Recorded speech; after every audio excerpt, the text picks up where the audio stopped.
I have way less side effects when I go out of my way to daily pin sustanon, and I have my best looks from the multiple peaking esters. So a lot of people are like, oh, Russo, I always get gyno issues and I get skin issues with sustanon. I did too.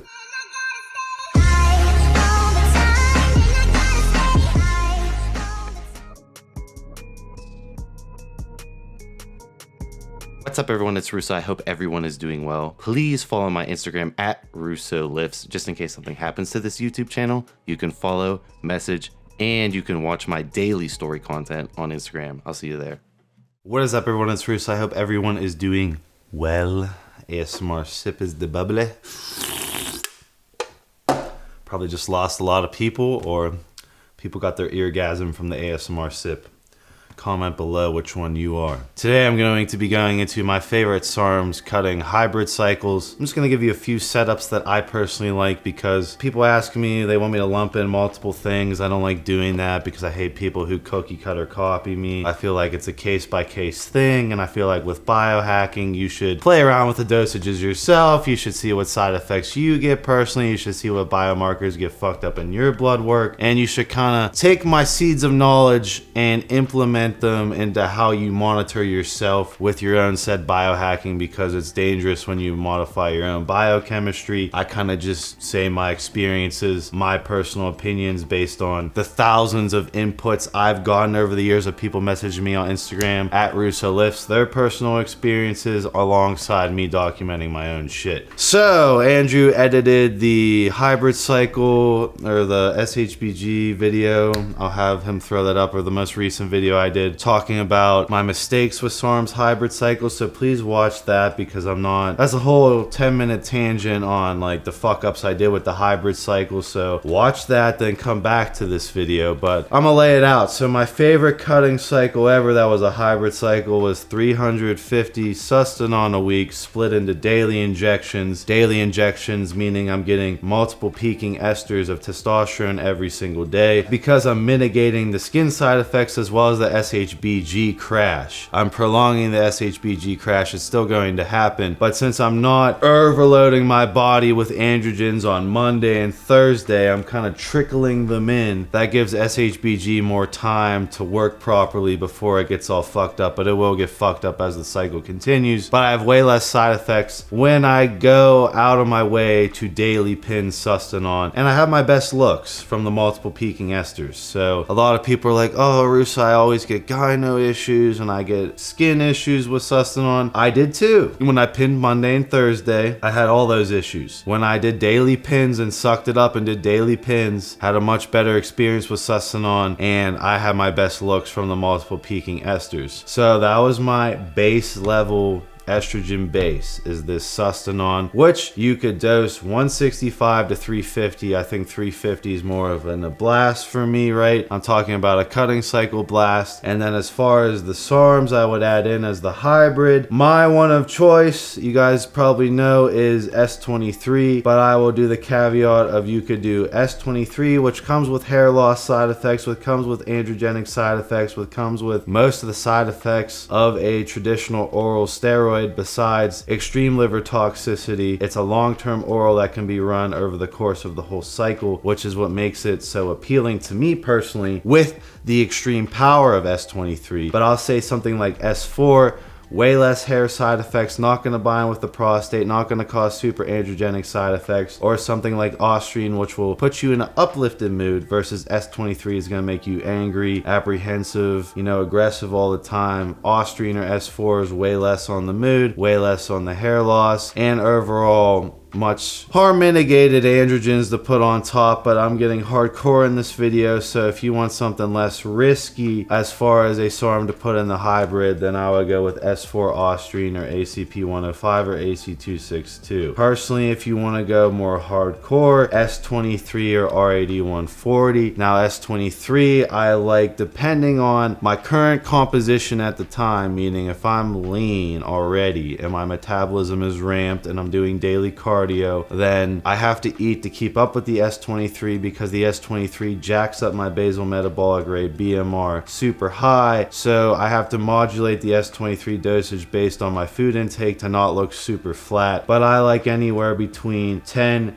to 40 milligrams a day. Obviously, the more calories needed, the higher I scale the dosage. As far as what you can expect, the testosterone is going to give you the nitrogen retention on cycle size, and then the S23 is going to harden, densify, strength gains, vascularity, dice everything up, and keep you hard, grainy, and that you can basically intake a lot of calories and your body processes it like a machine because the overall androgen level is super high, S23 being the most powerful, and you can maintain fullness with the S23. So that's the cycle I like the best, is the 350 sus base pin daily with the 10 to 40 milligrams of S23. If you want to go even more, you can implement a GH pathway, which could be MK677, which I wouldn't recommend in a cut. Some people can cut on it, I can't. You could implement IGF-DES, which is short-acting IGF during the workout for better pumps and fullness during the workout. You could implement, obviously, GH, right? For longevity purposes, GH would be 1 to 2 IUs a day. For I don't care about longevity, I might die sooner, you could do 4 to 6 IUs of GH a day if you're a bigger dude on this cycle, which would give you way more muscle fullness, better fat loss, better skin quality, etc., etc. Or you could add in any GH facilitating peptide. There's a ton of them out there, the GHRPs, the CJCs with DAC. I'm not going to go into them all. If you guys know what I'm talking about, you know that you could implement anything in that GH pathway as far as actual GH or a secretagogue, aka a signaler that facilitates GH, to add in higher IGF-1 count for better muscle fullness, more hyperplasia, aka the building of more muscle cells during the cut. And then you could also add in a myostatin pathway such as ACE, such as follistatin, such as YK11. If you want to get super sketchy and risky, you could play around with that muscle building pathway as well. But as far as, my favorite hybrid cutting cycle, it'd be 350 sustanon with S23. Now you could switch out the S23 for R80-140 if you're solely focused on not gaining a bunch of weight, having more of a strength compound, and having more of a denser, harder, more sucked in look. I can never fill out on RAD like I can fill out on S23. I'm full on S23 if I do my diet right. I'm never full on RAD. I'm always sucked in flat, but dense and lean looking as shit. So you could switch that out for RAD-140. Now obviously there's a lot of hair loss that's associated with both S23 and RAD-140, but for me personally, I get way more hair loss with RAD-140, believe it or not, and the dosage scheme would be anywhere from 10 to 30, 40 mgs a day. In my opinion, 10 to 20 milligrams a day would probably be the sweet spot because the half-life for RAD-140 is very long, much longer than people thought.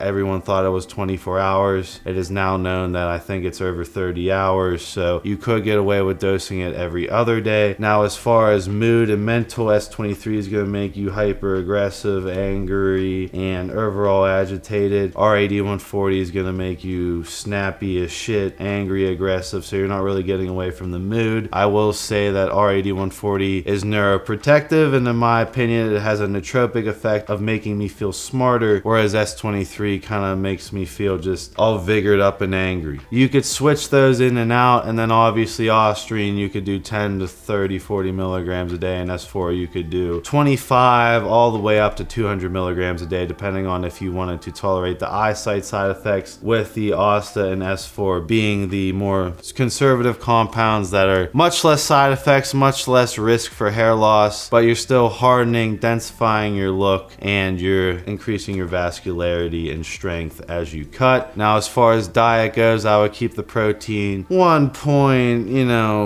times your body weight is what I personally like to do, and then you would carb cycle like I like to do, 2 to 4 low carb days. When I'm feeling crazy, I refeed carbs on a leg day, so one high carb day I keep my fats around 65 to 85 grams of good quality fats a day, and I do my cardio to scale my caloric deficit even higher, and I try to intake as much food as I can as a hard gainer type body. I like to keep myself full as I cut. That's why I cut super slow. That's a SARMs hybrid cycle setup that I like, and I really can't talk shit on as far as low toxicity orals, other than dealing with the SHBG crash and obviously your lipids being screwed up after. Very low toxicity, very little side effects other than your HDL getting fucked up and the SHBG needing to be recovered after the cycle. You're dealing with no liver toxicity. My blood pressure on everything besides super high dosages of S23 and RAD 140, my blood pressure stays in check great, meaning S4 doesn't really impact it, Austrian doesn't really impact it, S23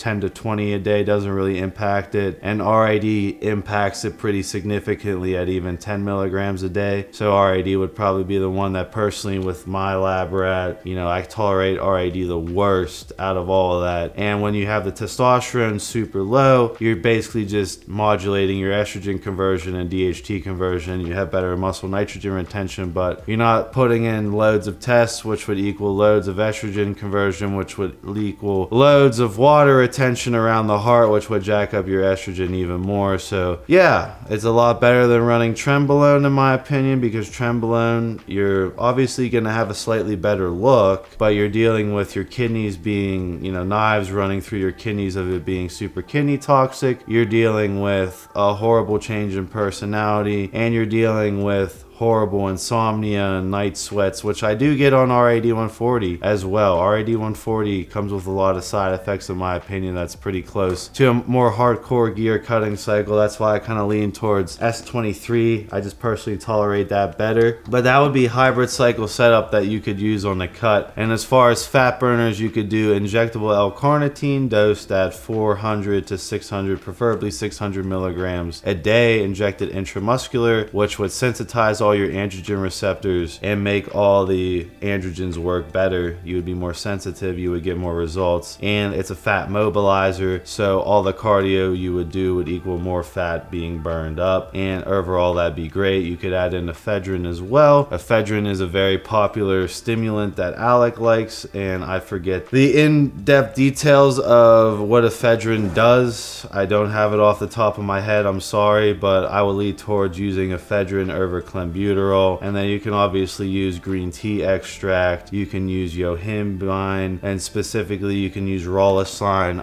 Grillamine coupon code Russo has alpha yohimbine, which is rawlosine, which is yohimbine with less side effects, which is great for fasted cardio. My girlfriend lost a lot of weight using rawlosine, so you could add those in depending on how your biomarkers, blood pressure, and resting heart rate looks on the cycle. And yeah, if you just followed that game plan and took your diet and cardio seriously, you would get shredded up for the summer, and you could run those orals way longer than doing Winstrol or doing a methylated compound in my opinion, and get a way better look. And then when you go back to cruising, you can recover your SHBG with HCG or HMG monotherapy and maintain all your gains in the cruise. It'd be a way less harsh than a typical trenbolone masteron testosterone cycle, right? I'm not saying if you want to compete you can do something like that. If you want to look crazy on a certain day you can do something like that, but the hybrid cycle gets you like 90% there with way less hair loss, way less DHT going on in your body and binding up with the prostate, and overall less kidney toxicity. That's a SARMs cutting hybrid cycle setup that I personally like and have utilized. I'll have Andrew throw up a picture of me utilizing the S23 and Sustanon. And yeah, I maintained around 220 pounds, veins everywhere, freaky fullness, and I looked like that all the time and could basically eat in a pretty good amount of calories and still stay stupid lean. So I'll see you guys in my next video.